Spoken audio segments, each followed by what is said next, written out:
அனைவருக்கும் வணக்கம். இன்றைக்கி நம்ம மகாபாரத போரில் பார்க்க இருக்கிற தலைப்பு கண்ணீர் விட்டு அழுத கிருஷ்ணர்.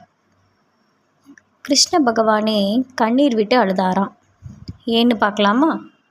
நம்ம கதை பிடிச்சிருந்துச்சுன்னா மறக்காமல் நம்ம சேனலை சப்ஸ்கிரைப் பண்ணுங்கள், லைக் பண்ணுங்கள், ஷேர் பண்ணுங்கள், கமெண்ட் பண்ணுங்கள். வாங்க கதைக்குள்ளே போகலாம்.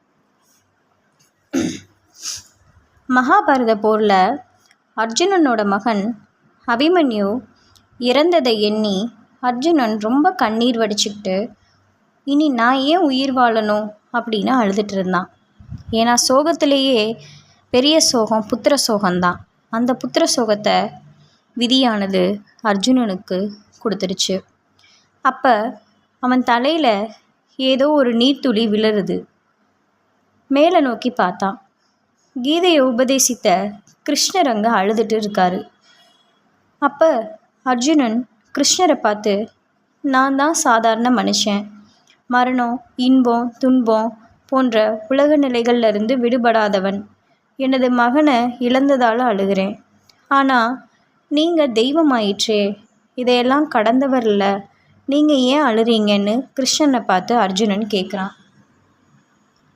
அதுக்கு கிருஷ்ணர், இப்பொழுது தான் உனக்கு பல மணி நேரம் செலவு செஞ்சு கீதையை உபதேசம் பண்ணினேன். உலகில் உள்ள எல்லாமே மாயை, எதுவும் யாருக்கும் சொந்தமில்லைன்னு. இன்று உன்னுடையதாக இருப்பது நாளை இன்னொருவருடையதாகுதுன்னு சொன்னேன்.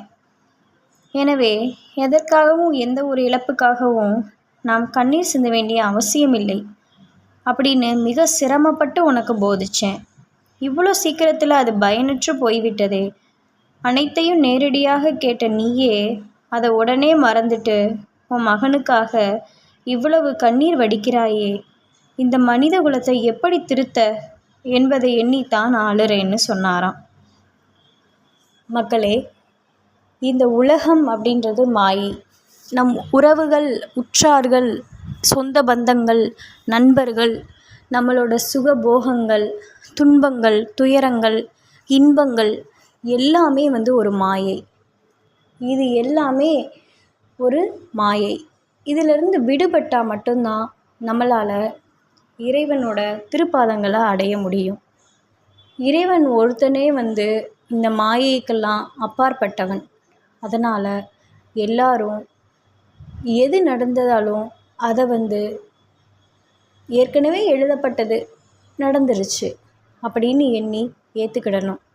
எதுக்காகவும் யாருக்காகவும் எப்போவும் நம்ம என்ன பண்ணக்கூடாது? கண்ணீர் வடிக்கக்கூடாது, கஷ்டங்களை நினச்சி வேதனைப்படக்கூடாது. ஏன்னா இங்கே யாருமே நிரந்தரமாக இருக்க போகிறதும் கிடையாது, எதுவுமே நிரந்தரமாக தங்கிட போகிறதும் கிடையாது. இதை மனசில் வச்சுக்கிட்டு எல்லாரும் வாழ்வோம். நன்றி, வணக்கம்.